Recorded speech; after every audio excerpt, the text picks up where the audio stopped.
நம்ம சிண்டுக்கு ஒரு ஐஸ்கிரீம் கூட வாங்கி தர முடியலையேன்னு ரொம்ப ஃபீல் பண்ணிகிட்டே போகிறாங்க.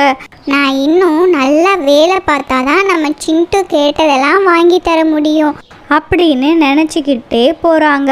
ஒரு மரத்துக்கு அடியில் உட்காந்து யோசிக்கிறாங்க.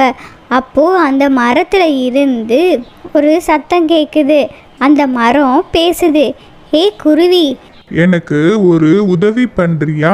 என் மரம் தண்ணியே இல்லாமல் ரொம்ப வாடி போயிருக்கு.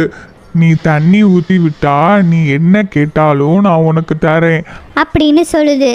அந்த குருவியும் தண்ணியெல்லாம் ஊற்றின உடனே அந்த மரம் இது உனக்கு என்ன வேணும் சொல்லு அப்படின்னு கேட்குது. அப்போ அந்த குருவி, என் பையனுக்கு ஐஸ்கிரீம் வாங்கி கொடுக்கணும்னு நான் நினைக்கிறேன், ஆனால் என்னால் முடியலை அப்படின்னு சொன்ன உடனே சரி, நான் உனக்கு கொஞ்சம் விதைகளை தரேன். அதை கொண்டு